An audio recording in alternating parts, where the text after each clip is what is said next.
Now, before I start this presentation, and I don't know exactly how long I'm going to run, but I am going to try to leave a generous portion of time for any questions, which I'm happy to take on subjects that come up in this presentation, or if there's something on your mind that I didn't cover, happy to take questions on that too at the end. And I think there will be either a roving microphone or one put up, but let's cross that bridge when we come to it.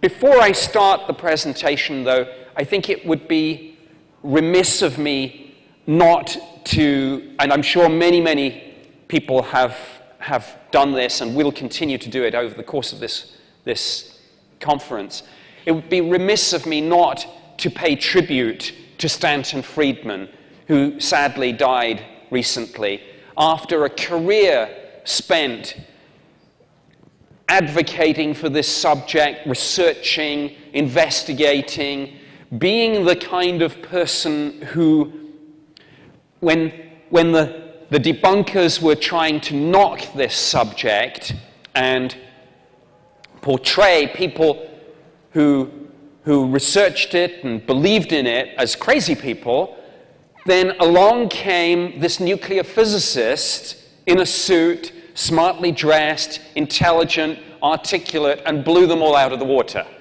So Stan was not only a great hero to this subject, but someone who I was proud to count as a colleague and a friend. He will be greatly missed by me, and I'm sure he'll be greatly missed by you all. So Stanton Friedman, one of the heroes.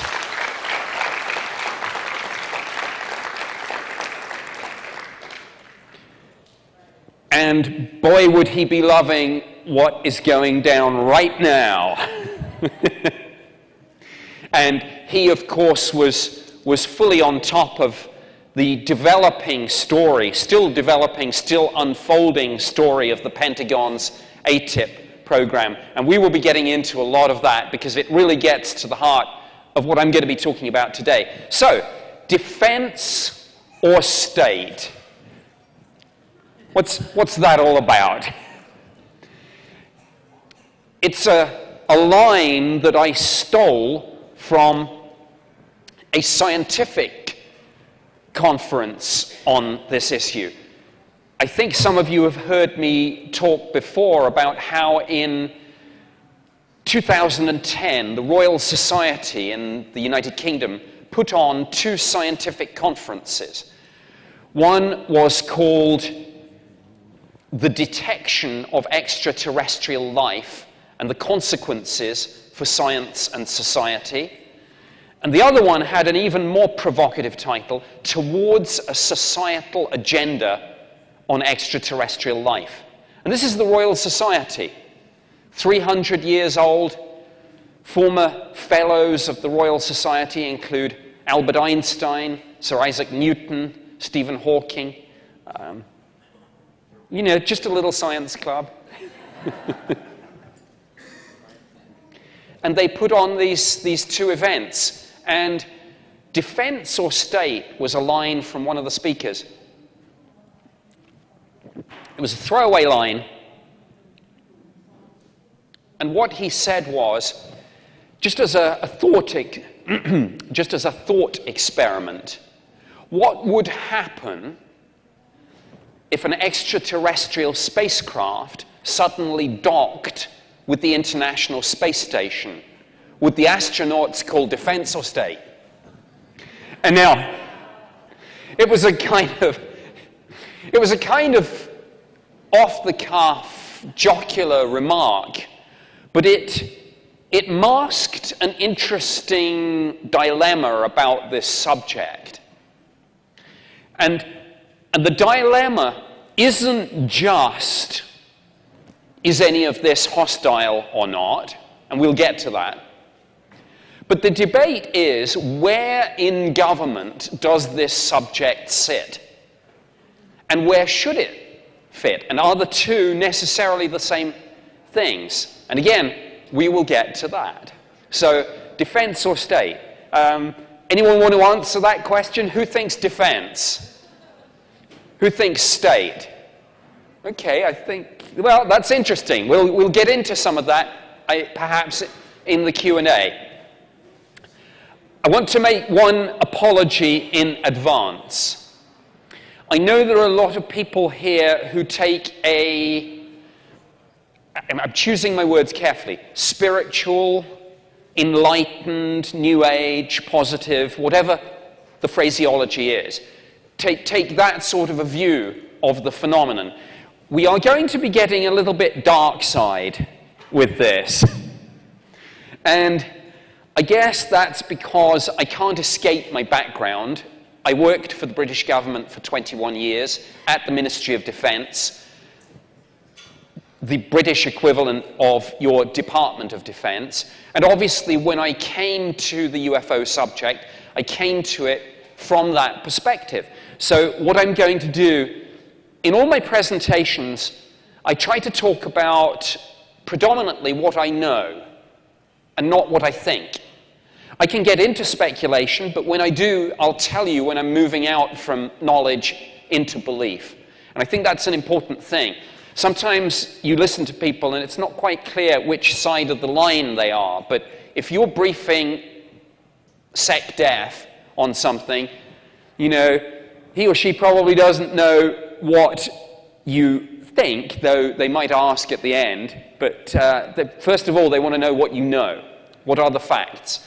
And so I'm going to be coming to this from a government perspective and giving you, as best as I can within the confines of my security oath, I guess a sort of insider's perspective on how government views this subject and how government handles this subject.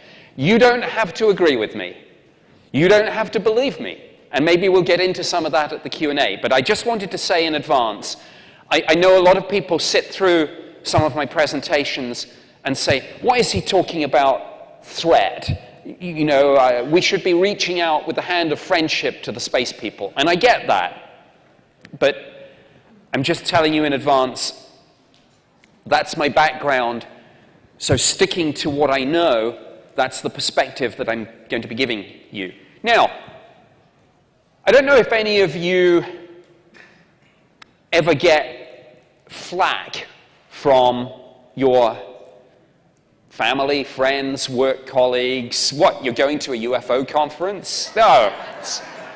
How many people get that kind of, okay. Well, here's the thing, and let's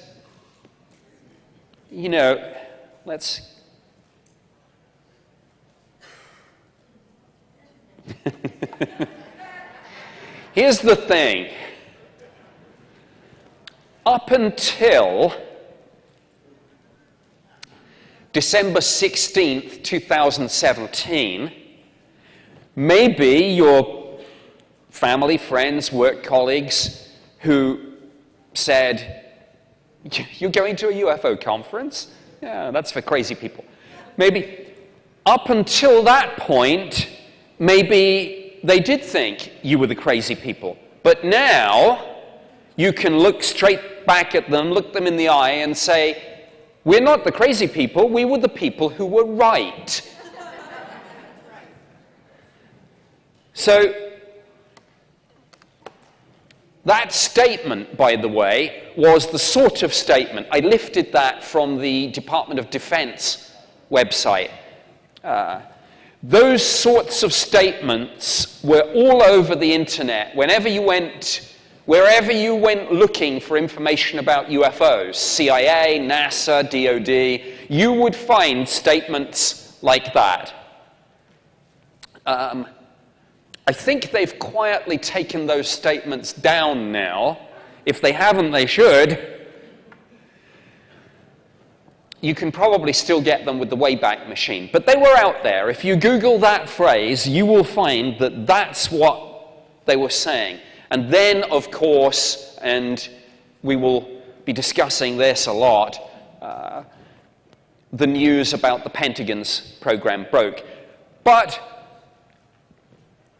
up until 2017, people didn't really know there was a lot of speculation, but people didn't really know what part of government, and this gets back to defense or state, people didn't really know who's running this. And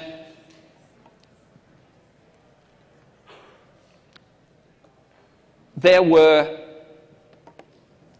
all sorts of theories about this. The official line, of course, that I showed in the previous slide was that Project Blue Book, and before it, Project Sign and Project Grudge, but that had been the US government's UFO program, and the official line was that after 1969, when Project Blue Book was terminated, no part of the US government was interested in this phenomenon, and nobody investigated or researched. The UFO community, of course, didn't believe that. And people called you the crazy people, the conspiracy theorists, but as I've said, you were the folks who turned out to be right. But everyone was guessing, where is this project? Is it in the USAF, which is a good guess. The United States Air Force had Project Blue Book, and so when people were searching for which agency or branch of the military was the lead department for this, a lot of people figured, well, it's probably right back where it was before. The USAF are doing it, but, you know, kind of off the radar, pun intended. There was a related theory, and it's very interesting. If you go back to the 80s and you look at books by people like Timothy Good, you'll see a lot of people saying, you know, the real secret about UFOs and government is that it's counterintuitive. And it isn't the Air Force anymore, it's the Navy. For some reason, the Navy are involved in this. Every time there's a classified briefing on UFOs, somebody in Navy uniform comes into the room. And what's this about? Why is it the Navy? We will get back to that. A lot of people said it was the CIA, of course. CIA certainly, if you go onto the website, if you go on to all the agency websites into their Freedom of Information Act sections, a lot of agencies have declassified records on this. So a lot of people said it was CIA, FBI. I mean, you know, X-Files, real-life X-Files. That's a good guess. NSA, again, it's one of the other agencies that was in the frame. And NASA, if there's something coming here from space, why wouldn't NASA be in the front line, both literally and metaphorically? So all of that was floating around between 1969 and December 16th, 2017, when on the front page of the New York Times, we learned that despite decades of denial, the US government did have a UFO program and was researching and investigating this phenomenon. And we now know, of course, I like that, you know. ATIP, the existence of ATIP was revealed by the New York Times, and the story continues to unfold. But when looking at this question about which government agency had the lead for this subject, and which government agency should have the lead for this subject, people forgot one very important thing. One way to hide a large proportion of what you're up to, both from congressional oversight and scrutiny and from the Freedom of Information Act, it doesn't completely hide it, but it makes it more difficult. It puts an extra hoop that journalists and researchers have to jump through. One way of doing this is to put something in the private sector through defense contracts. I've done this myself in the Ministry of Defense, sometimes with particularly highly classified or politically sensitive and embarrassing programs, you put it into a defense contract, and you don't necessarily even create a new one. You tag it on as an amendment to an existing one, even if it's a little bit of a disconnect, just because there's less of a paper trail. And as I say, it doesn't make congressional scrutiny and oversight impossible, but it makes it more tricky. And it takes it largely outside the scope of the Freedom of Information Act, because as well as all the standard national security exemptions, we have the exemption that applies to information which is commercially proprietorial. So, one way of doing it, and some of these people, by the way, in the defense corporations, they have security clearances which, you know, are higher than the one I had. And I had a top secret compartmentalized SCI security clearance. Some of these people, and they have high security clearances, they move seamlessly from the military or from government through into the private sector, and sitting on the boards of all these big corporations are people who served as generals and admirals, right at the top of the tree, so to speak. So moving these programs into the private sector was something that some people had thought about, but they didn't necessarily realize, and the wider media didn't realize, that that's where the government's UFO program might rest. And of course, we now know that much of the ATIP program, though it was run by the Defense Intelligence Agency, which is, of course, an agency of the Department of Defense, and so ATIP was run by DIA, not CIA, as most people thought, but DIA. See, people were looking in the wrong place. It's almost the one agency that people didn't always put up. If you go back to before this story broke, you will find very few people speculating that the DIA might just be the lead agency for this, but it was.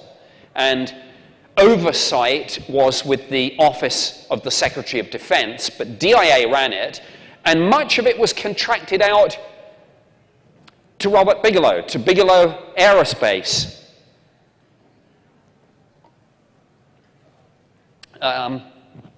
And all these people, of course,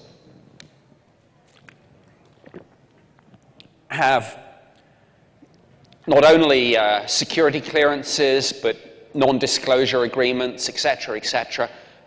If you divulge information which is still classified, the state will go after you. It will. Look at what's happening to Julian Assange, to Chelsea Manning still, to Snowden if they can catch him. When there are genuine whistleblowers, not kind of just people telling stories, but when there are people genuinely leaking classified information, the full resources of the criminal justice system and the state are brought to bear to try to bring these people to justice. So it's interesting to watch when that happens, and it's interesting to watch when that doesn't happen. And that should tell you something about the information being disclosed. But all these people have these security oaths and NDAs, but do you ever think that somebody is maybe within the confines of their security oaths trying to tell you something? Well, that's one of the logos of Bigelow Aerospace. Ever think someone who's been directly involved in the government's UFO program is trying to tell you something off the record in a subtle way that doesn't break the security oath, but still finds a way to tell you what we're dealing with? Well, You know. And I don't know how many of you saw Robert Bigelow's interview on 60 Minutes. If you haven't, for those of you that haven't seen it, it's on YouTube. Go watch it. It's worth your time. It really is. He's asked, for example, don't you think that people will think you're crazy for believing this? He said, I don't care. I don't care. And the interviewer said to him, just to be clear, are you saying that there is, like, alien life out there? He said, not out there, not just out there, down here, right under our noses. And that's the logo, or one of the logos of Bigelow Aerospace. Make of that what you will. So, the story about ATIP broke. Everything, it's kind of like everything on the UFO community's Christmas list came all at once. Well, can we have confirmation that there was a program? Yes, you can. Here it is. Can you have coverage of this in the New York Times, the Washington Post, Politico? Yes, you can. Can you have 24/7 coverage on all the networks, doing serious, not kind of poking fun at it, but saying that this is a defense, national security, air safety issue? Can we have that? Yes, you can. We're living it right now. This is everything you wanted. Almost everything you wanted. Don't worry, we'll get to that. So what's in a name? ATIP, funny name for a UFO program. Well, not really. It's a very clever name for a UFO program. Clever for two reasons. Firstly, it keeps the whole topic off the radar, so to speak, not just with the media and the public, but even within the system. You know, in all the classified telephone directories and documents, from all the other people on the Appropriations Committee in Congress, on other, you know, oh, there's something called the, well, we'll get to the name in a minute, but yeah, ATIP. Actually, let's put that slide up. There is some discussion and disagreement about what the actual name of the program is, and you will have seen different versions. The media now does seem to have settled on Advanced Aerospace Threat Identification Program. Actually, if you look at the letters from then Senate Majority Leader Harry Reid, who set up ATIP in around about 2007, following discussions with people like the astronaut John Glenn, who had said, we should be doing more about this. Pilots are seeing things. Radar operators are tracking them. Even astronauts have had sightings. But there's nowhere to go with this in the system, and it's not career enhancing. So Harry Reid got together with Ted Stevens and Daniel Inouye, and they set up ATIP. And if you look at the original, or if you look at some of the documentation, and it's interesting, we don't actually have much official documentation. I'll explain what we have later. But you will see Advanced Aerospace Threat and Identification Program. Some of the original media coverage said aviation, and there was a program which was kind of related called ORSAP, Advanced Aerospace Weapons System Application Program, but it was kind of the same thing or grew out of it. The reason it's clever is, as I say, it keeps it off the radar within the system. You know, of course you would expect the Defense Intelligence Agency to be looking at future threats from Russia and China. What kind of advanced tech is there out there? So ATIP cleverly blurred the lines between a program looking at next-generation aviation programs, aircraft, missiles, drones. It cleverly blurred the lines between that and between what they were really studying. The other thing it did, of course, is that it thwarted any Freedom of Information Act requests, which used the phrase UFO. Nothing in the term Advanced Aerospace Threat Identification Program would make the average person in the street say, that's a UFO program. And that, I suspect, was precisely the intention. And it was very clever. As somebody who's done this sort of thing, I take my hat off to them.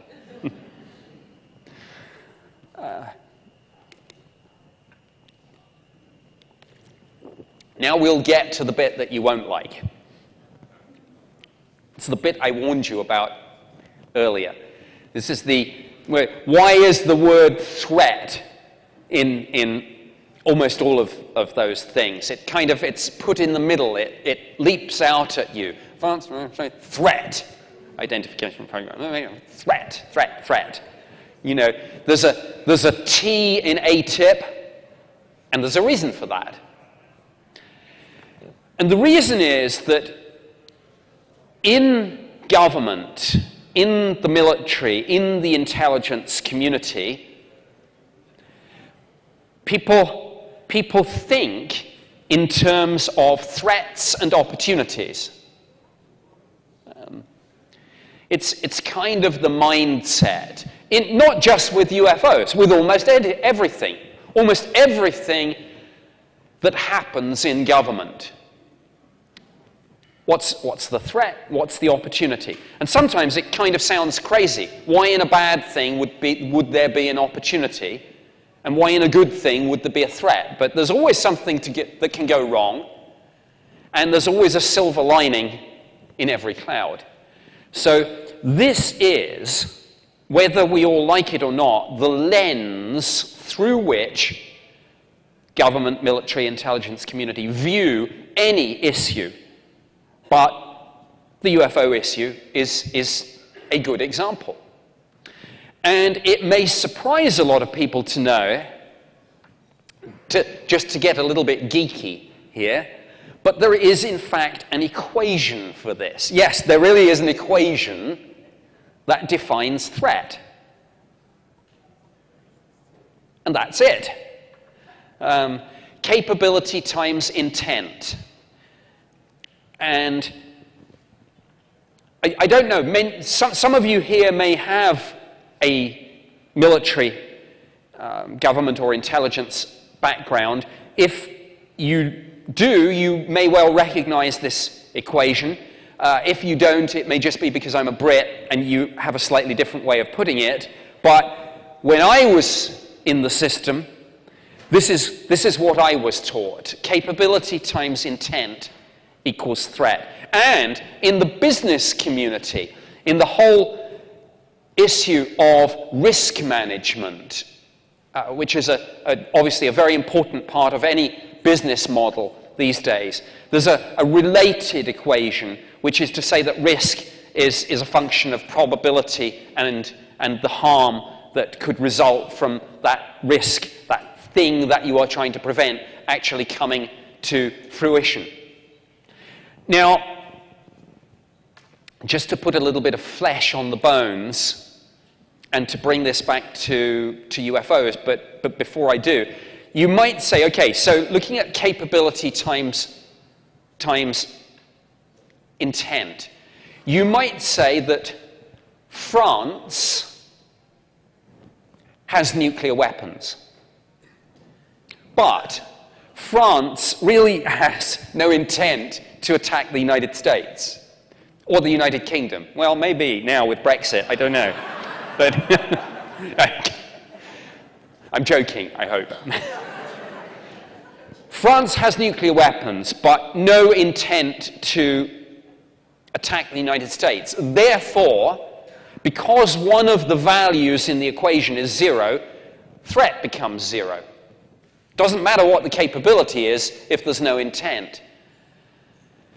Conversely, there are probably plenty of people out there who would love to launch a devastating nuclear attack on the United States, but have no capability to do so. So again, because capability is 0, even with the intent, threat equals 0. How does this play into the UFO issue? We actually have, if you've all seen, have you not, the 3 videos of the Navy jets chasing the UFOs. And you've heard the pilots talk about that. David Fravor, what was his great quote? He said, "I don't know what it was, but I sure as heck want to fly one." When a Top Gun tells you that, you know that you're dealing with some pretty impressive tech.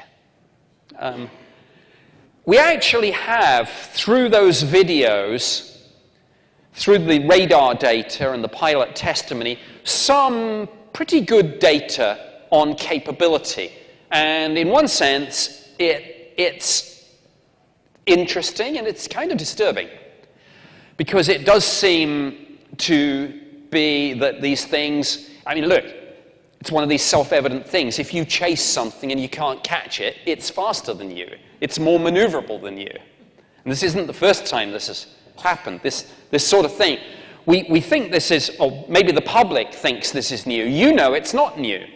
It's not as if this is the first time that pilots have seen and chased UFOs. It's just that this time we're reading about it in the New York Times and we're seeing it on all the major networks. And the pilots are going on the record. So it's not new, but we're in new territory. It's mainstream. This subject has come out of the fringe and into the mainstream.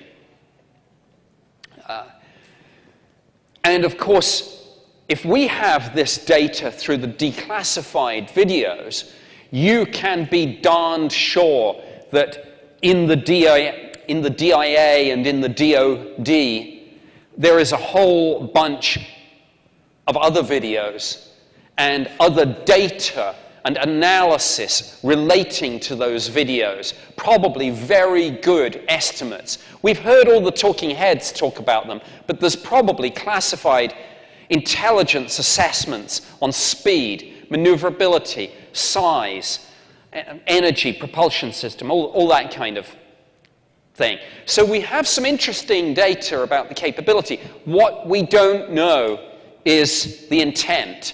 Because, and I'm going to steal Luis Elizondo, who ran ATIP, I'm going to steal his marvelous quote about why we don't have that data on intent. We don't have that data on intent because we don't know who's behind the wheel.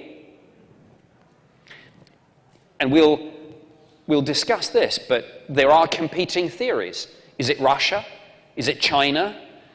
Is it some part of the US government developing deep black programs and then testing it against the fleet in an operational environment? Or is it something else? So we don't know what the intent is. And so we have some information and data about capability, really none on intent. Therefore, we can't solve the threat times, we can't solve the capability times threat times intent. See, I was no good at maths. I don't know equations. I have to have it written up there, right in front of me. And even then I get it wrong. We can't solve the threat equation because we don't know one of the two values in it. It is literally X. So that being the case, we can't say whether there is or is not a threat, and in those circumstances, this is again the government, military, intelligence, community mindset, and you might not like it, but it is what it is. Better to assume that it's a threat and be pleasantly surprised if it turns out that it isn't. It's better to do that than to assume it's friendly and there's no threat and then be caught with your pants down when it turns out to be hostile. That's the way government comes at this. And let's just put a little flesh on the bones. I mentioned that we have, despite all the millions and millions of words that have been written about this story, we have very few actual documents verified as being the real thing. A zillion Freedom of Information Act requests in the system, one or two of them beginning to come to fruition. I've heard that it might be 2020 or 2021 by the time they work through some of them. And of course, many of them will just get no records held or denied under these various exemptions: national security, commercially sensitive information because it went out largely into the private sector, etc. But one of the single most important documents that we have about ATIP is a June 24th, 2009 letter from Senator Harry Reid to the Deputy Defense Secretary, the Honorable William Lynn III. Like I say, June 24th, quite a like one of these fascinating pieces of synchronicity. June 24th, of course, 1947, was the day Kenneth Arnold saw the infamous flying saucers. And June 24th is sometimes referred to as World UFO Day. So fascinating that this letter from Harry Reid is dated June 24th, but 2009. And I'm going to put up, and I don't normally necessarily read everything, but I think I almost want to read these next quotes formally onto the record because they're so important. And Harry Reid's letter is up there in PDF format in a number of the news stories that have run this, from George Knapp, for example, who broke the story, and from a number of British newspapers who have run it. But it's not as widely known as it should be, and yet it's probably the single most important document that we have about ATIP, because here we have Senator Harry Reid, who set it up, writing to the Deputy Defense Secretary saying why the work ATIP is doing is so important. And here's what he says.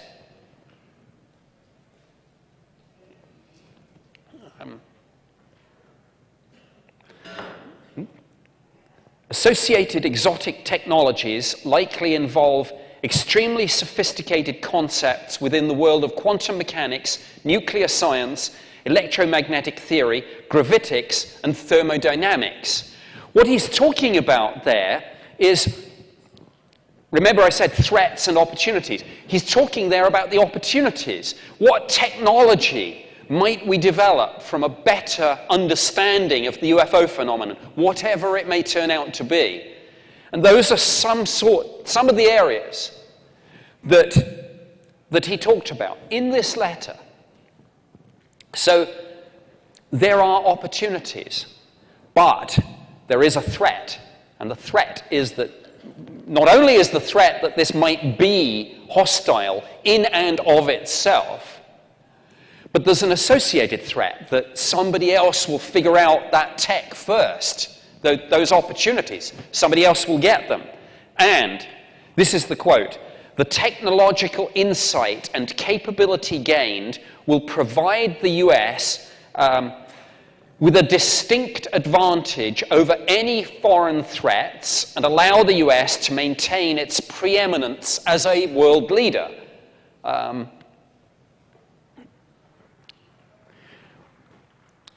That again, it's all about the opportunities. It's like a new space race. Everyone is racing to try and get hold of this tech. And this is the real reason I suggest to you for UFO secrecy.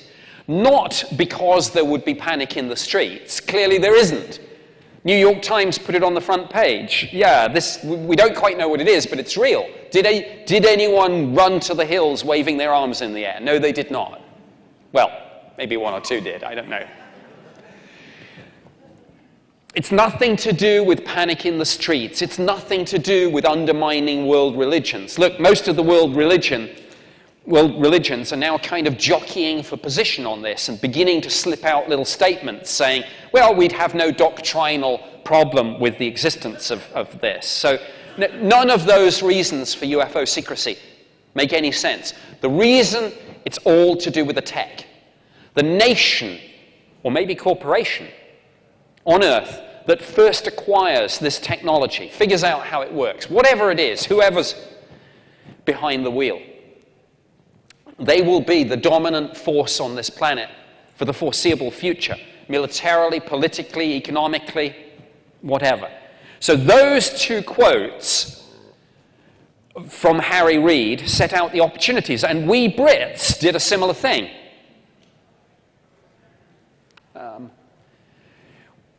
This is from a declassified Ministry of Defense intelligence assessment of the phenomenon, colloquially known as Project Condign. The actual title of the program was Unidentified Aerial Phenomena in the UK Air Defence Region. That was a bit of a mouthful. It's kind of similar to ATIP, but we did at least have the phrase UAP in there, and I'll get to that. And I can see, when I look at Harry Reid's letter, I can see a British influence in it, because some of the areas are almost exactly the same. Some of the language is almost exactly the same. And again, I'm going to read it into the record, and for those of you maybe at the back who can't see it anyway, it talks about technology acquisition, and the phrase is novel military applications, i.e. those applications that might derive from a fuller understanding of the phenomenon. Very high power energy generation, impulse radars, air vehicle drag and radar signature reduction or control, radar reflecting decoys, and RF weapons. RF weapons is radio frequency weapons, a directed energy weapon. I know, not popular. It gives me an opportunity to quote one of my favorite movie lines from The Medusa Touch. Richard Burton, his character says, "We find what powers the sun and we make bombs of it." That, whether we like it or not, that's what we do, humans. But there's good stuff too. Those are the opportunities, or some of them. Maybe the more spiritual of you will see other opportunities, and we're happy to talk about that in Q&A. If those are the opportunities, technology, what are the threats? As I mentioned, the main threat that Harry Reid was talking about was obviously the threat that somebody else would get there first, because it talked about the US maintaining its preeminent position. But he articulates it even more directly in the same letter, June 24th, 2009. This is what he says, that these technologies, and this is the direct quote, have the potential to be used with catastrophic effects by adversaries. Catastrophic effects. So this is the guy who set up ATIP.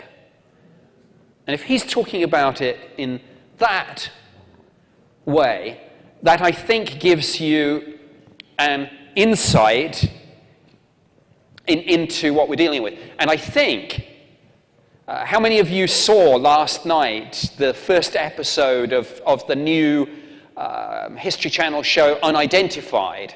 For those that didn't, because you were in the glow bar, like me, at the meet and greet, for those that didn't, try and catch it this week.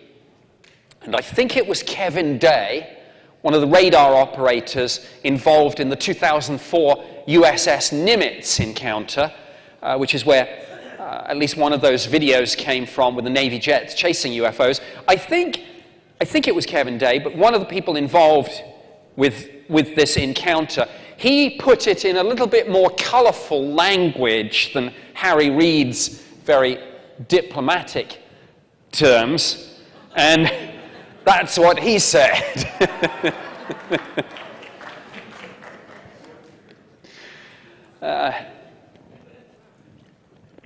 And I know what you're thinking, and not because I was on the MOD psychic project. I know some of you will be thinking, look, they've showed no hostile intent so far. Why would we think there's a threat? Well, again, in military terms, just because something hasn't happened yet doesn't mean it's not going to happen. And again, that's the mindset. I mean, look, it's kind of self-evident. If there's something in your airspace, you want to know what it is. And if it's buzzing the USS Nimitz task group, you sure as heck want to identify who it is. What is this hostile? Is it reconnaissance? Is it intelligence gathering? What is it? Is it the prelude to an attack at a later stage, gathering intelligence? We don't know.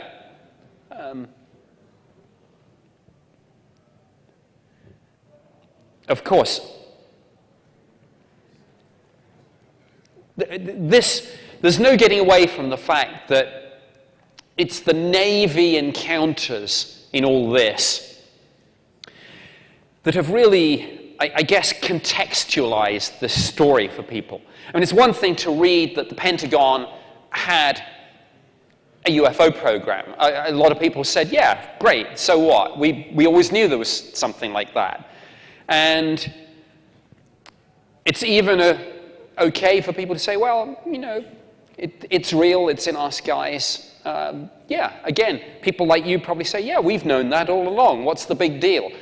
But I think for the uninitiated out there, for people who had previously no interest in this, no particular belief, it's seeing these, and I'm not going to play them, this is a still, but you've all seen, I'm sure, this image like a zillion times. It seems to be used in almost every media story. And again, for those of you who haven't watched those 3 videos, please do. Maybe I should have put them up, but they're out there, and I figure most of you have seen them.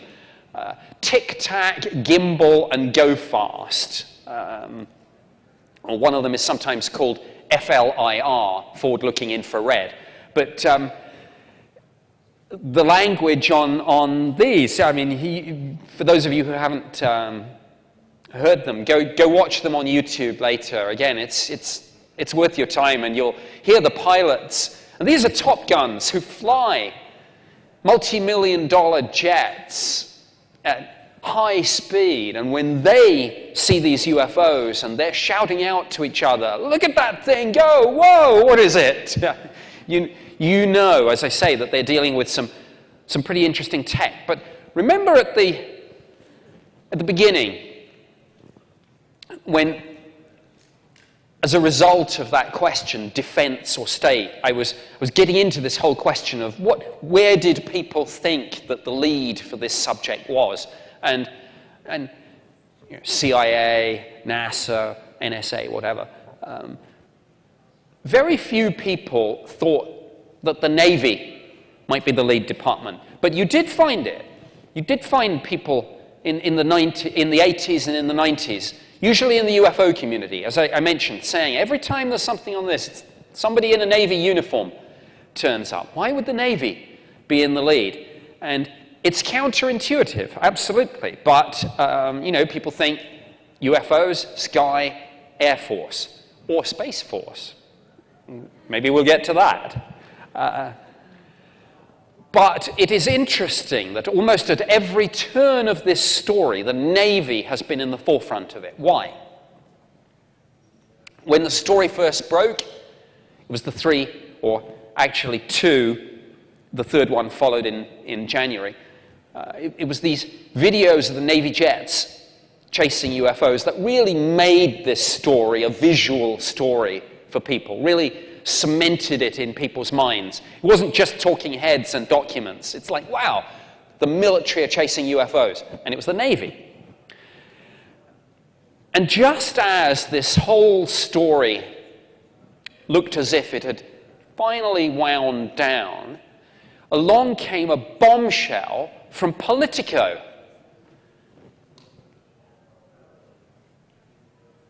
And a few weeks ago, again, I'm going to read this, not least because I know not everyone can probably read maybe I should have done bigger font. Anyway, this is what Politico said, and rather, this is the part of the Politico article on this that is the direct quote from the US Navy spokesperson.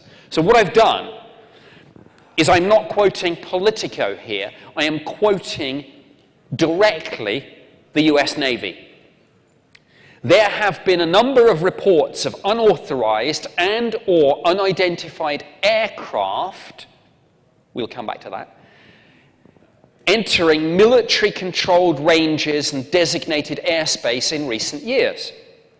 And then, for safety and security concerns, the Navy and the USAF.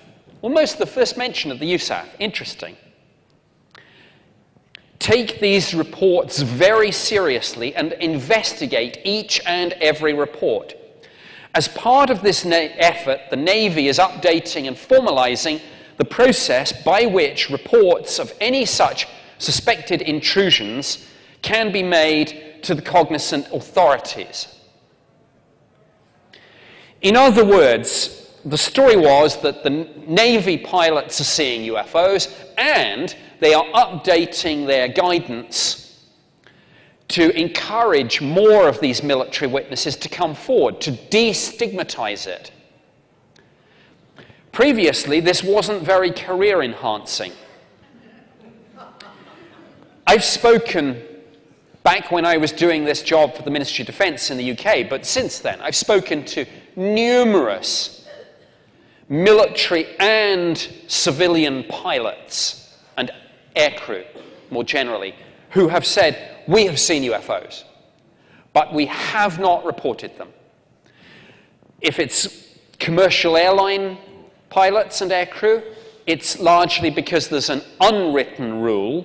It occasionally gets broken, but an unwritten rule: don't report UFOs, or if you have to report them, don't tell the media, don't speak out about this. No, the perception of the airlines is usually that the public will get a bit concerned if they think the pilots are seeing UFOs, because maybe it will call their sanity into question. I think that's a crazy view to have, but it is the view that the big airlines tend to have. Me, I fly almost every week.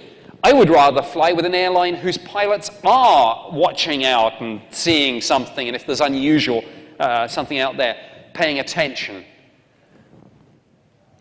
But generally, over the years, I would say over 95%, if not more, of pilots and aircrew who have seen UFOs, civilian or military, have stayed silent. One Royal Air Force pilot said to me, when I said, why didn't you report it? He said, I didn't want to be known as Flying Saucer Fred in the officers' mess.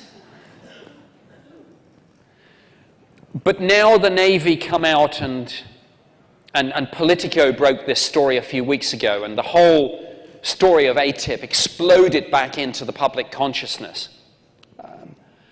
And the story was, hey, wow, the Navy pilots are seeing UFOs, and they're so concerned about it. They're so concerned about it that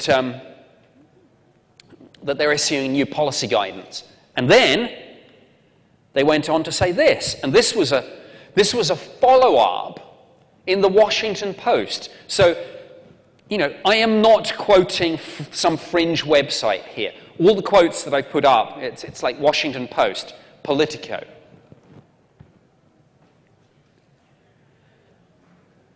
This is what the Washington Post said. Since 2014, these intrusions have been happening on a regular basis. Interesting, since 2014. Reading between the lines, what that says is that something happened in 2014 that changed people's perceptions on this.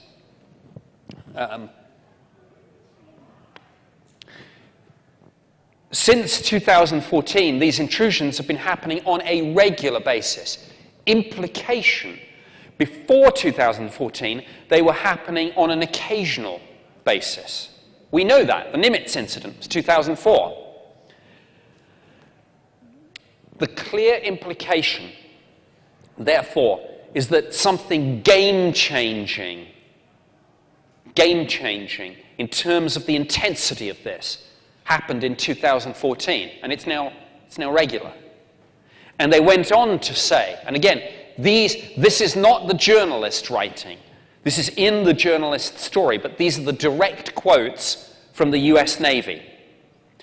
We want to get to the bottom of this. We need to determine who's doing it, where it's coming from, and what their intention is. Note that word intention from the threat equation. We need to try to find ways to prevent it from happening again. What do you prevent or seek to prevent? Something undesirable. Now, this was a big story. Everyone said, wow, Navy, UFOs. But a group of people, quite understandably, and I think correctly, said, wait a minute, it doesn't say UFOs. It just talks about unauthorized incursions. Heck, it even said aircraft, unidentified aircraft there. Couldn't we just be talking about what I said earlier, the next generation aircraft, missiles, and drones?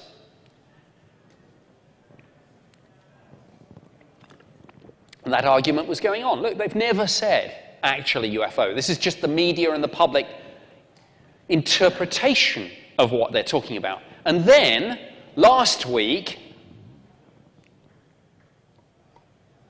this dropped. Statement made to the New York Post, confirming that ATIP, quote, again, this next bit is from the US Navy, did pursue research and investigation into unidentified aerial phenomena. Unidentified aerial phenomena is, and has been since the 90s, the generally recognized official term for UFOs that is used not with the media and the public, but internally by government, by military, by the intelligence community. We used it in the Ministry of Defense in the 90s. It's a kind of interesting story. In June of 2011, I was actually at a private briefing in Washington, D.C. John Podesta was there. This is not, by the way, talk about Harry Reid and now John Podesta. We'll go on in a minute to talk about some people on the other side. This is not a Republican or a Democrat issue. Leave the politics at the door for this one, please. I mean, this is not, UFOs is not a party political issue. But it just so happened that it was Podesta and a number of other people that I was briefing on this. And I briefed the room that in the Ministry of Defense, the way in which we reframed the debate about UFOs to lose the pop culture baggage that comes with the term was that we swapped it for the term UAP. Unidentified aerial phenomena is a science problem. It's a military issue. UFOs, that's just crazy stuff. So,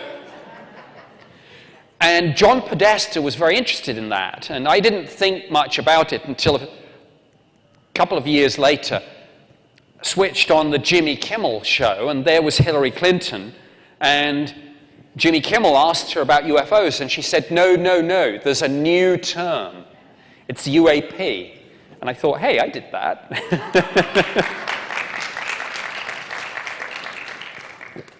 But there was always this debate, or there was until last week. People were saying, well, come on, the Navy hasn't said UFO. Well, they've said UAP, and that, for those of us who've looked at this in government, is the same thing. It's an interchangeable term. So that literally, I think, that story broke, like, literally within, I think it was Monday even, I don't know, but days ago. So this story is unfolding and continue to unfold. And of course, it's important to be skeptical about this. It's important to say, couldn't there be secret prototype aircraft and drones? And of course there are.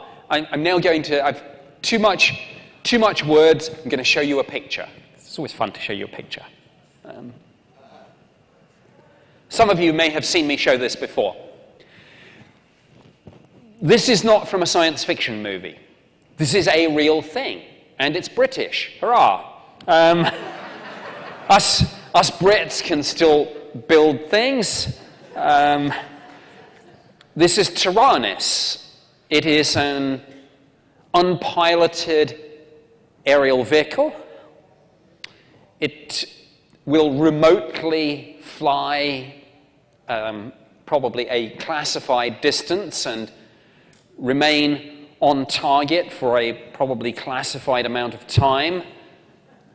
And then, apologies, New Age people, it will unleash hell upon the enemy with a human in the targeting process. We have not yet, certainly in the US and the UK and other nations, we're not yet at the stage where people are talking about handing over targeting, well, not the targeting, the actual firing to a machine or an algorithm. We're not there yet. The US and the UK have, I think, signed a treaty. They've certainly made public statements saying that for the foreseeable future, they believe that humans should be in the targeting and live firing decision-making chain. This is a whole different topic, and I'm not going to go too much into this, but for those of you who like your science fiction, the UK government, it's like life imitates art, art imitates life. The UK government built a network of satellites hooked into battlefield comms and all sorts of other systems, and they called it Skynet. For those of you who know your Terminator franchise, it's probably not smart. Skynet was the machine that became self-aware and then wiped out humans, or tried to, because it perceived us as a threat to it when we tried to pull the plug. But this is a real thing. This is not a mocked-up photo. It's not a tiny little model. Tyrannus, by the way, is the Celtic god of thunder, just for those of you who are interested in that little piece of trivia. But this is it's a real thing. My point is, if this is the stuff they're showing us now, what else is out there that they're not showing us? Depending on which aviation journalist you speak to, technology is running 10, 15, 20, 30, maybe more years ahead of what's publicly declared, the things that you'll see on the evening news and at the air shows. So if this is the stuff they're showing us, what aren't they showing us? That's why we do have to be careful. When people say things like, oh, it couldn't possibly be a drone, we don't have that tech. we have to be careful and say, well, how do you know that? I mean, I don't know that. I no longer hold, or I don't think I do, security clearance. And I'm certainly not about to divulge classified information. And in the deep black classified program world, not only do you have to have a TSSCI clearance, but you need the need to know. So it's quite possible, even when you hear an expert, someone with a military background or intelligence background, say, no, we don't have that tech. Always push back and say, well, you might not necessarily have had that, not only clearance, but the need to know. And looking at that picture, it's like the Bigelow thing. Do you ever think someone's trying to tell you something? This is a still photo. It's taken from the Ministry of Defense website, so it's quite open source. Doesn't it look exactly like the spaceship in the hangar meme from sci-fi movies? How many times have we seen that on like movies and TV shows that deal with this subject? The hangar doors roll up and then you see something like this. I mean, I put it to you, they are quite deliberately playing to that image, that iconography, and recreating it in the launch. But it's not a mocked up thing. That's real. And here's the next one. FCAV, Future Combat Air Vehicle. This one, again, the image is taken from the UK Ministry of Defence website. And we have to, again, I don't think they've got to the prototype stage of this yet, so I don't know whether it's been announced, if anything has been built. This is an artist's impression. The last one was a real photo of a prototype, but a working, flying model, full size. Yeah, the first one has flown. If you put Tyrannus into YouTube, you will find some images of it flying. Funnily enough, it doesn't look as spectacular as that image because they have played with the camera angles and the lighting a little bit. And sometimes when you do the video, maybe you don't want to put out the full capability. So, yeah, if you put Tyrannus or Tyrannus flies into YouTube, you should find some videos. FCAV, that's just an artist's impression. It's an Anglo-French collaborative project, if the French are speaking to us at the moment.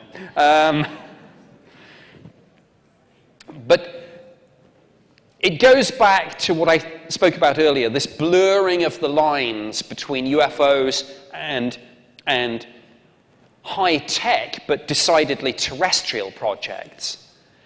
And you've got to say, if you saw something like this, you might think UFO and alien, but it's not necessarily so, which is why, as I say, in government, people are thinking, they're not taking that off the table, but they're also thinking, what if it's Russia or China or Iran or North Korea or somebody else?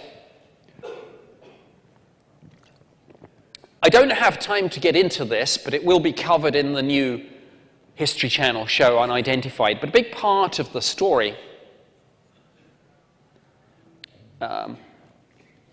was this reference to metamaterials, and it was talking about recovered materials. Some people took that to mean, wow, they actually do have crashed spaceships, maybe even from Roswell, the debris. I mean, we know there was debris. It must have gone somewhere, maybe to ATIP. It's kind of a logical place. Logical that if the Roswell wreckage is somewhere, it's logical that it would end up in the hands of ATIP. Although, one of my speculative lines in all of this, it's kind of a little bit left field, but I throw it out there for consideration. ATIP was the government's UFO program. But maybe it was a program and not necessarily the only program.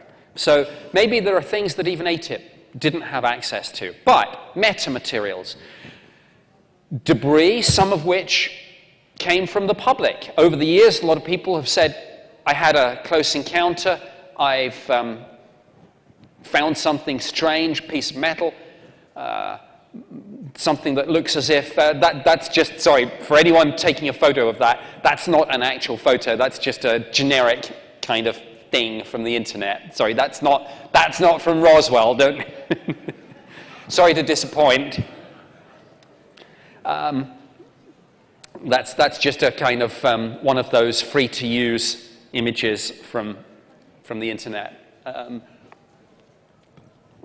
You'll see this in the History Channel show, that they talk about this, and apparently, I've not yet seen any documents about this. Maybe they will emerge in the next few weeks. Maybe they won't emerge at all, I don't know. But apparently, isotopic ratio analyses have been done on some of these metamaterials that have suggested a non-terrestrial origin. And without wanting to get too technical, mostly because I'm not a scientist and I'll probably mangle the science, there are ways of telling whether something is from Earth or whether it's been in space. Now, it doesn't mean it wasn't fired up and came back. We have ballistic missiles and rockets, of course. But if something purported to be from a UFO encounter turns out to have isotopic ratios that suggest a non-terrestrial origin, that is interesting. I mean, basically, in space, there are cosmic rays that we're protected from down here. And you can analyze. It's a very simple chemical test. These are not mystery metals. I've heard the phrase mystery metals used. It's an unfortunate term. There are no mystery metals. Everything sits somewhere on the periodic table. Everything is made out of the same stuff, elements. But elements and compounds and stuff, when you put it together, it's like if you buy a really expensive meteorite, how do you know it's a meteorite, not just a rock that someone's picked up from a riverbed? Well, you know because of isotopic ratio analysis, amongst other things. And that can tell you whether something has been exposed to the cosmic rays of space. So watch out over the next few weeks and months for more information coming, I think, about this aspect of the story, which kind of came out at the beginning. It's gone a little bit quiet. I believe that there is more information soon to be disclosed on this. Back to this whole question of ATIP and what it was and what it wasn't. Remember I said that we have very little paperwork about ATIP. One of the few things, apart from Harry Reid's letter we had, was that on, I think it was January 9th last year, the DIA wrote to Congress about ATIP. Why? Because a whole bunch of people, including John McCain, but others too, had seen all these media reports about ATIP and had said, what the heck's going on? Senate Armed Services Committee had asked, House Armed Services Committee was interested, lots of people, Republicans, Democrats, lots of people were basically saying, what's going on? What is this ATIP? You told us, you told the media and the public for years we weren't in this game anymore. And now we read in our papers that there's a program. What was it? DIA wrote to Congress, and this is what they said. I'm going back to this question of blurring the lines between whether it's far-term aviation threats or something else, but this is what they told John McCain, Jack Reid, and a whole bunch, the Senate Armed Services Committee, House Armed Services Committee, Intelligence Committee, Appropriation Committee. This letter is in the public domain. I know because I got it from the DIA's press office. And when I checked with them that it was releasable, I tweeted it. And everything went crazy. Turns out a whole bunch of other people had put FOI requests out for it, but I was apparently the first person to publish it and tweet it, and that kind of story went a little crazy.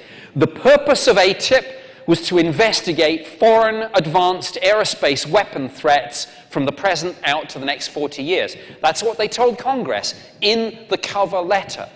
But, and of course it sounds like, oh, it's just an aviation threat program. Fine, Russia, China, whatever.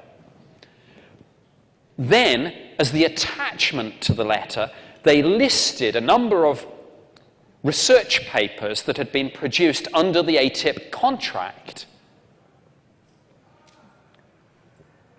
And, yeah, let me just do this other quote. To assess far-term foreign aviation threats to the United States, to assess far-term foreign aviation, advanced aviation threats to the United States, including anomalous events such as sightings of aerodynamic vehicles engaged in extreme maneuvers with unique phenomenology reported by US Navy pilots or other credible sources. That latter quote, the first quote, was what the press office, the DoD press office, usually said. The second quote is what they said once, and it looked like maybe they accidentally put out a little bit more than they meant to, because they then went back to the top one, and this thing about the unique phenomenology disappeared for a while, and then, of course, it was replaced by the quote to the New York Post just this last week, where they put it beyond doubt, and they went even further than the second quote and actually said unidentified aerial phenomena. So it's like there's a little bit of flip-flopping going on here. It's as if maybe there's an internal debate going on. Government isn't homogenous. People don't always agree within government. I know that's hard to believe. So they told Congress the language was very much, this is an aviation threat program. But when you actually look at what they were studying under the ATIP program, it's amazing. Anti-gravity, invisibility cloaking, warp drive wormholes, stargates. I mean, most journalists covering this story didn't even really know what a stargate was supposed to be. And this is not some document that turned up anonymously in a mailbox. This is what DIA sent to Congress. And it's unbelievable. Most people, they're like, what, really? And I say, go read it. It's out there.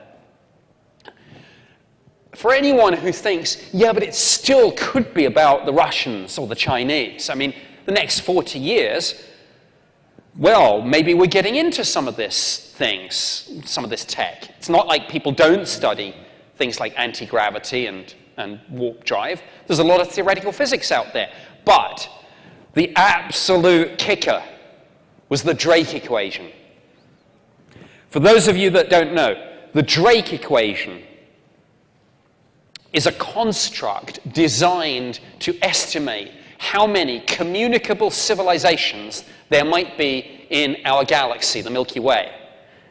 Well, when they say foreign advanced aerospace threats, how foreign is foreign? Are we talking Russia or China, or somewhere a little bit further away? If this was a program designed solely to look at terrestrial aviation threats from Russia, China, and maybe others, why would we need to know how many civilizations there might be in the galaxy? That was a mic drop moment. I mean, not from me.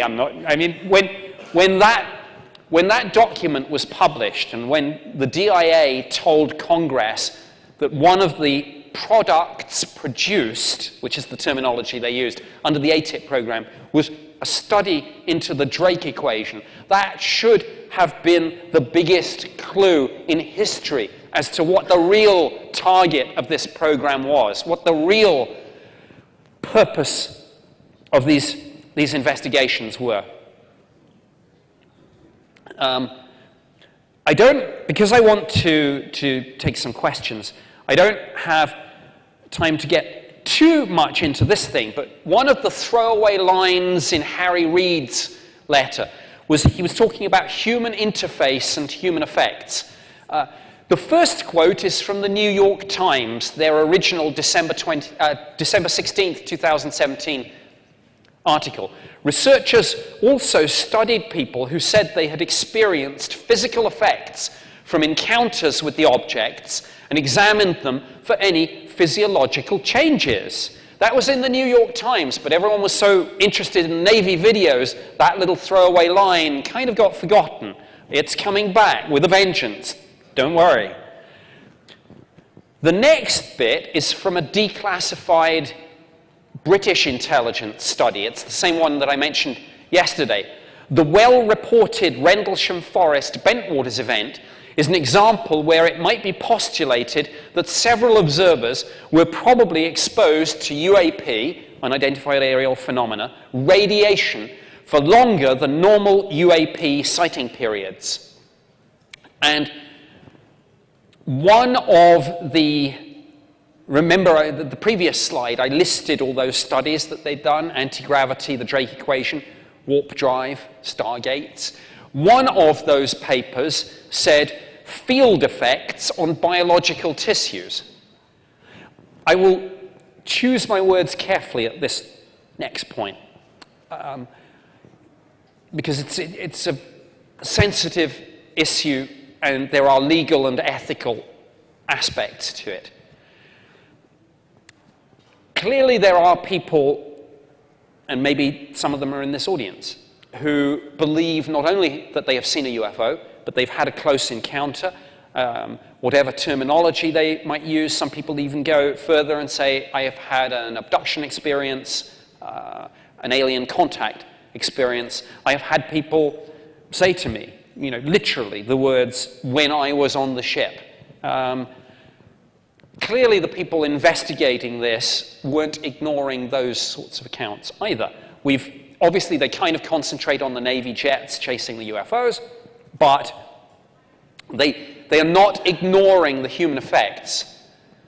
Harry Reid, as I say, the title of this phrase is Harry Reid's description of this in his letter to the Deputy Defense Secretary. He calls it the human interface and human effects aspects of the ATIP program.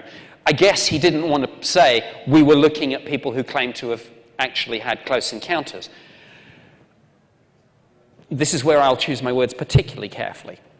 It has been brought to my attention, I am aware, from reliable sources, that a number of people who claim to have had these close encounters have, in recent years, maybe some of you are here, been approached by a number of people representing themselves as people engaged in a scientific study of the phenomenon.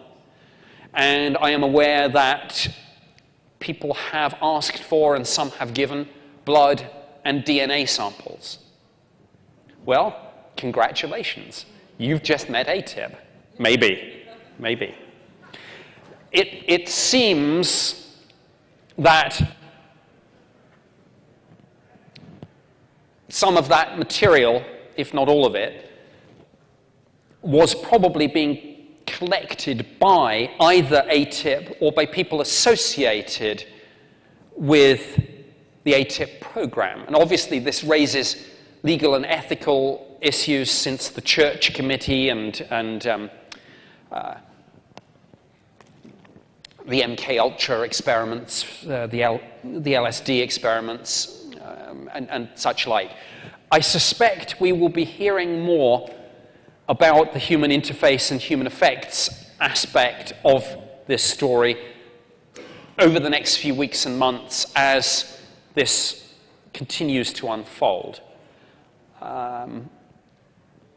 Obviously, I'm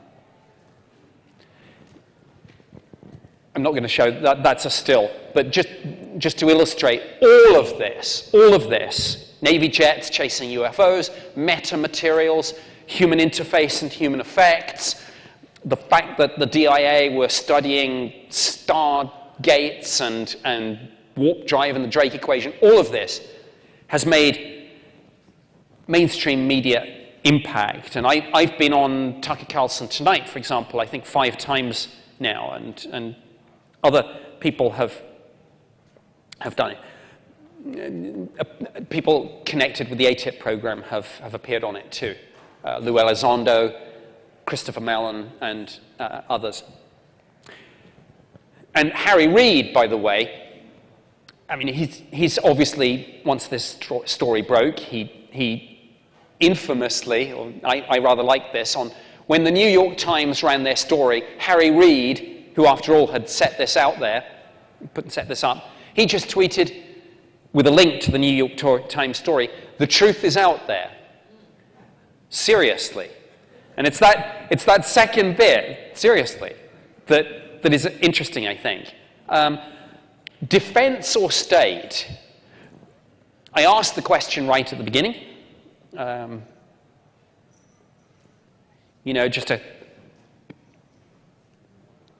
There are other ways. I've talked about where it actually was and a little bit about what it did and how government views this in terms of threats and opportunities and the blurring of the lines between far-term aerospace projects and something else. There is an argument that actually these programs should be out of the military and the intelligence community and into the scientific community, somewhere like OSTP. And there's an argument that why don't you do it the French way?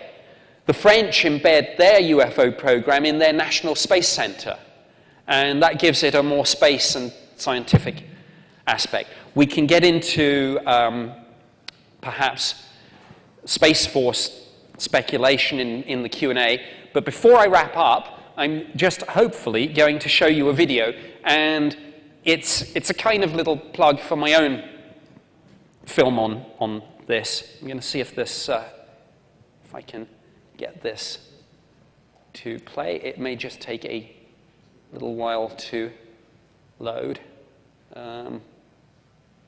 Okay.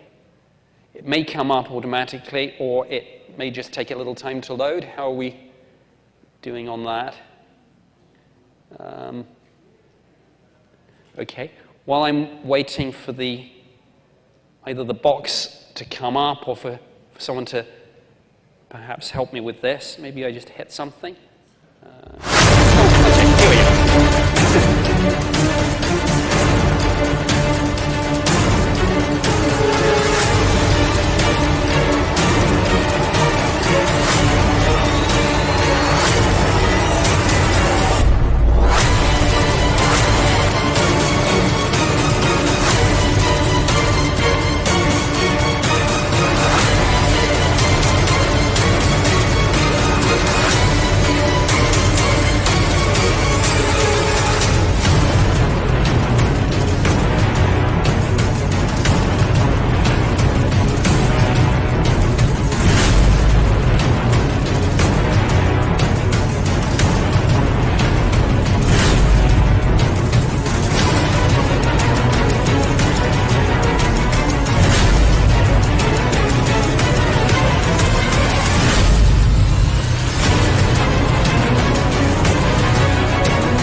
I don't know about you, but I don't think that was dramatic enough. That is pretty much all I have time for before we go to some questions. So in conclusion, and that is a DVD I put out. I know it's crazy. I do not have them with me, but you can order them on Amazon or wherever. That's my own personal take on the story. But I hope you found this an interesting insight. I don't necessarily have an answer to the defense or state question, but let's, with the 15 minutes or so available to us, take some questions. Thank you very much.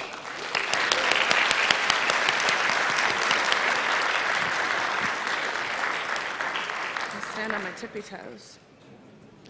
I think there is, I can't actually see it because of the way the lighting is. There is either a roving microphone or there's a line with a microphone. Hi there, Nick. My name's Jamie. I'm one of the hosts of That One Time I Was Abducted by Aliens podcast, and I have a question for you. Sure. You know, about a year ago, the Pentagon came out and said that, hey, we investigate UFOs, we use black money for it, it's a thing that we do. So why is it now that only a few weeks ago the Navy comes out to the New York Post saying we're doing the same thing, and they're making such a big deal about it now, and they didn't a year ago? Well, I don't have an answer to this. I think it goes back to what I said about there being a little bit of a flip-flop on this. My best assessment is that there is disagreement within the system about how to play this.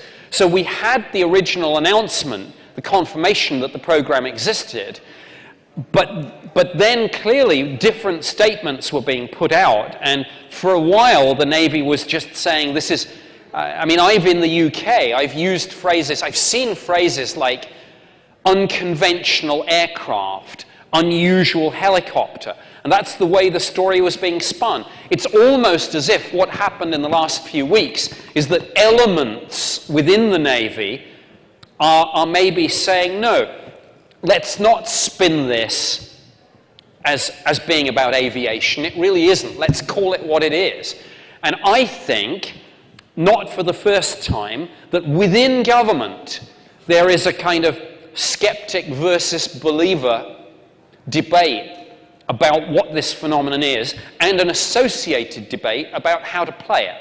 And I think that might explain some of the oddities with the timing and some of the contradictory statements. Thank you. My curiosity is with those folks in the cockpit, whether they be Navy or Air Force, and what would we suspect is their rules of engagement as they encounter these UAPs? I'm pretty sure if it's anything like in the UK, which I'm sure it is, that rules of engagement are generally an area that I think are classified across the board. So with apologies, I really don't want to even speculate about that. Hi. Earlier in your lecture, you mentioned that it's better to assume something is hostile and be wrong than assuming something is friendly and be wrong. I wonder what you think about the idea of self-fulfilling prophecy, not in the esoteric kind of way, but in the down-to-earth practical way. For example, if we see a flying saucer and we assume it's aggressive and we shoot at it, we're much more likely to elicit an aggressive response, even if the initial intent wasn't there. I absolutely take the point, and perhaps this will mean that my last answer wasn't quite so unhelpful. It is a matter of public record, of course, that there have been a number of occasions on which pilots have attempted to engage a UFO. Milton Torres over the UK in 1957 was ordered to shoot down a UFO, and it accelerated away before he got into range.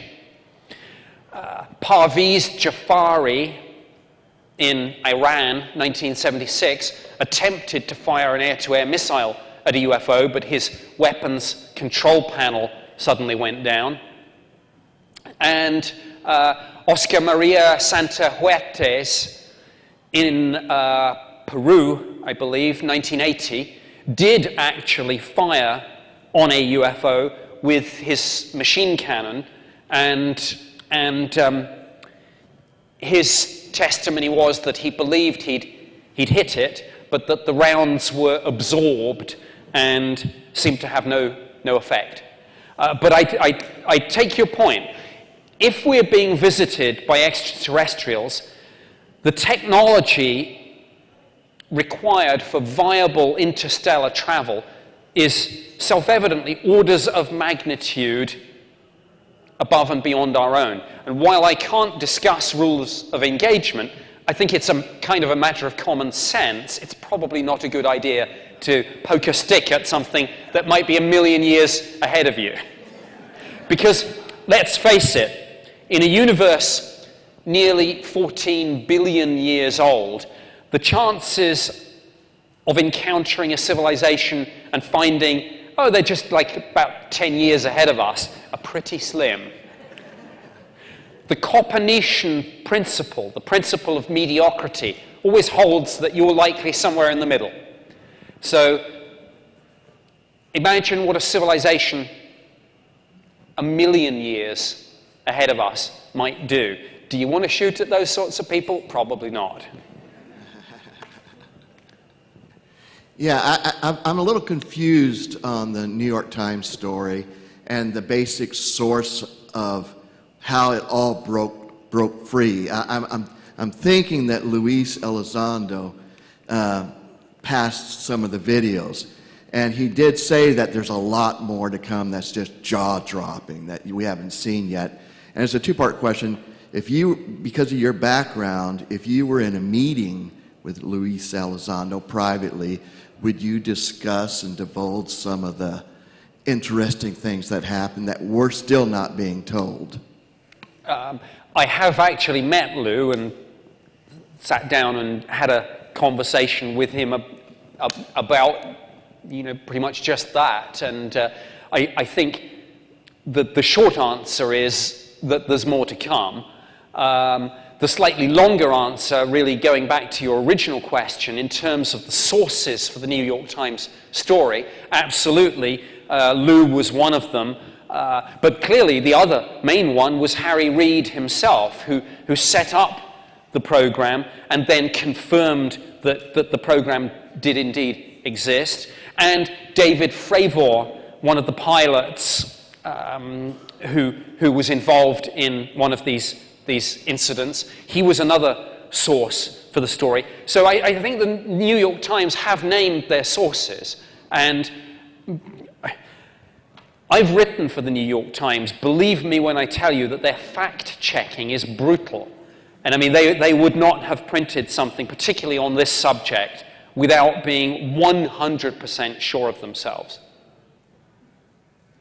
Hello. Yeah, I've come from an aerospace background, working in the F-18 targeting FLIR and a lot of other projects, including special access projects. But one thing that, have you looked at the DD-254s that govern the classification of the targeting FLIR and any foreign threats, infrared signatures of foreign threats? I don't think I have. Sorry, please go on. Because that's classified information. The F-18 targeting FLIR used to be classified. Any basic imagery with the annotation on it used to be considered classified, at least confidential. If it had another military aircraft or threat in it, then it's governed by whatever that other aircraft is. If it's a higher, or it's usually considered at least secret or above.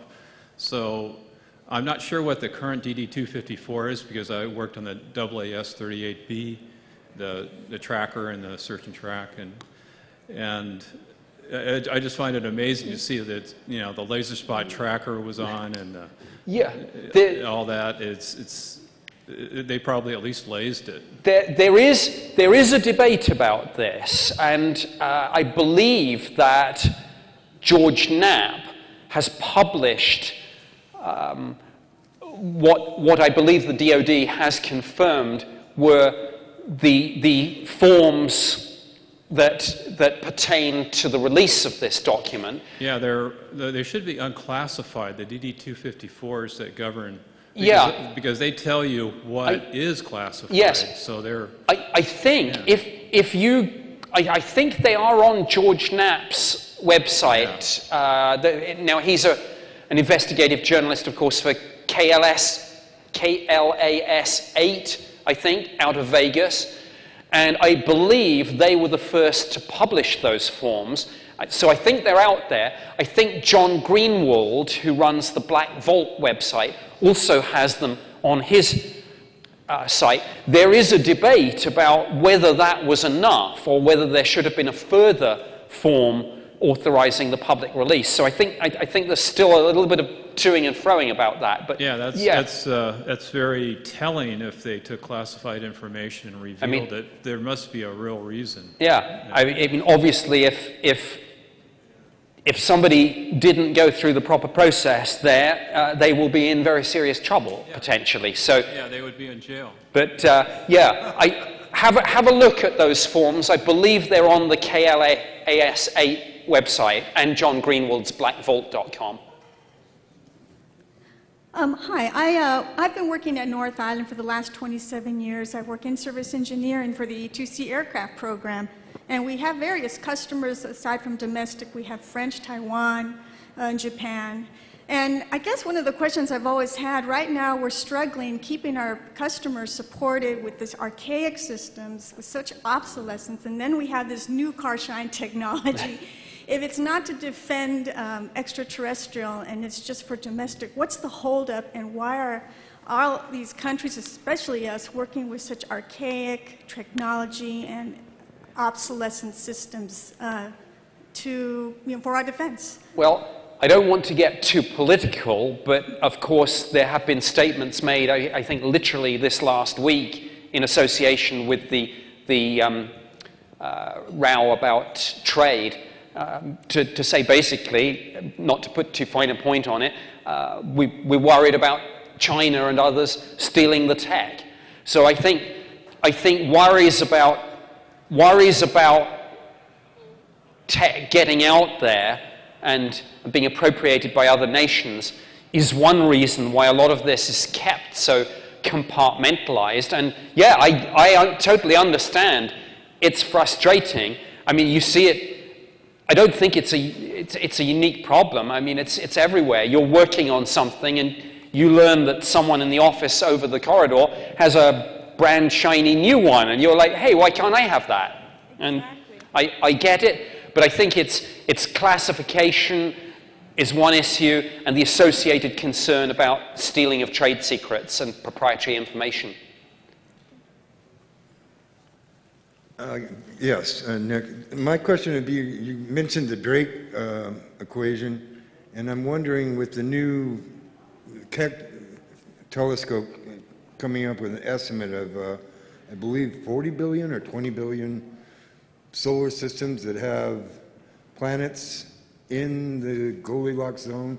And as you pointed out, our universe is about 13.8, 14 billion years old. I'm curious about how that affects the Drake equation. Wouldn't that move the numbers for Absolutely. Civilizations way up? Absolutely it does. And the answer to your question is that I can't remember the figure. I mean, we have a Drake equation, and someone said to Frank Drake once, well, okay, what do you think the answer is? And I think at the time he said it was something like 10,000 communicable civilizations. Absolutely, because of the point you just made, because we are now discovering that so many, I was brought up in an era where we didn't even know for sure that any other stars had planetary systems. Now, with the data that we're discovering with the new telescopes, it's looking as if the value of that part of the equation that says number of stars that have planetary systems is going to be much higher value. And you're absolutely right, Frank Drake revised his answer, and I can't remember, I thought he went from 10,000 to 20,000, but I may be wrong on that. The point is, it's a big increase, and look, we only need to find one of them, and it's game over. Well, they found us. So right. Okay, I'm going to have to make this, I think, the last question.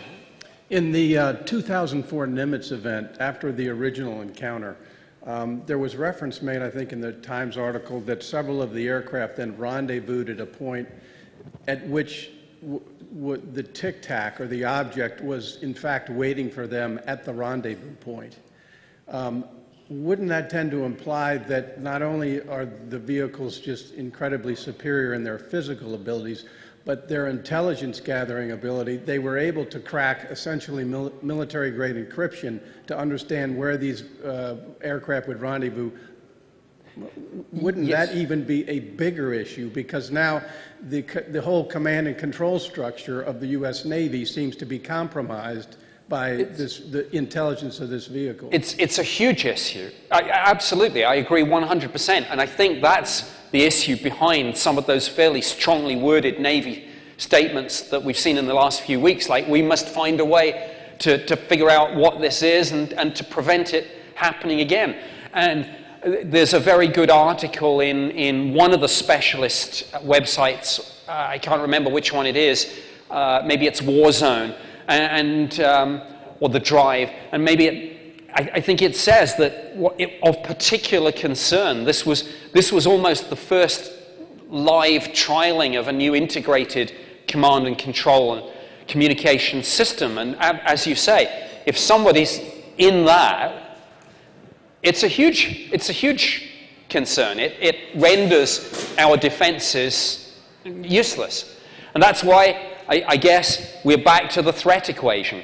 I hope this isn't hostile, but given that sort of capability, I hope that everyone understands exactly why the Navy and the government in the wider sense is extremely concerned about this, whoever is behind the wheel. And I think with that, I am out of time. So thank you very much for listening, everyone. Thank you.